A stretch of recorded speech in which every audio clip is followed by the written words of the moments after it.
আপনাদের চা। কি ব্যাপার, শুধু চা কেন, আর কিছু করনি? বানিয়েছি। তাহলে দাঁড়িয়ে আছো কেন, যাও নিয়ে এসো। বসে না থেকে তুমিও কাজে হাত লাগাতে পারো।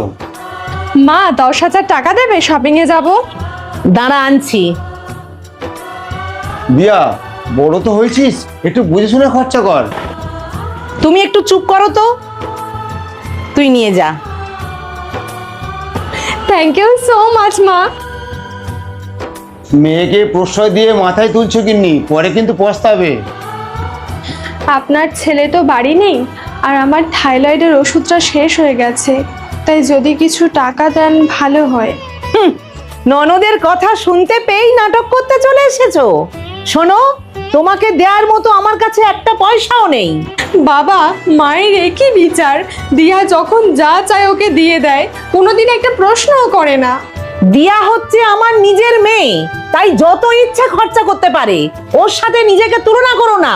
তুমি এই বাড়ির বউ, তাই বউয়ের মতো থাকবে।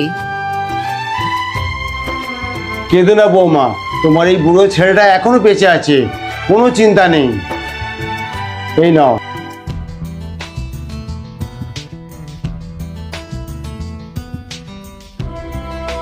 এই কি ব্যাপার বলতো, আমার অ্যাকাউন্টে না জিরো ব্যালেন্স দেখাচ্ছে। আমি তো কার্ডটা এনে আলমারিতে রেখেছিলাম, মনে হচ্ছে বৌদি কিছু করেছে। দাঁড়াও, মহারানীকে ডেকে আনি। আসছে। মা, আমাকে ডাকছেন? দেখাচ্ছি মজা। শয়তানি, চুরি করতে শিখেছো, আবার কুমিরের কান্না। অনেক হয়েছে, এবার থামো। শোনো, রক্তের তেজ কিন্তু বেশি দিন থাকে না। মাথার উপর ভগবান আছে, যে যেমন কর্ম করবে তাকে ঠিক সেরকম ফল ভোগ করতে হবে, কথাটা মনে রাখো। চুপ। দাঁড়াও, আমি দেখছি। ম্যাডাম, আপনি রেস্টুরেন্টে খেতে গিয়ে এই কার্ডটা ফেলে এসেছিলেন, এই নিন। দেখলে তো গিন্নি, তোমার গুণধর মেয়ের জন্যই বৌমা শাস্তি পেল।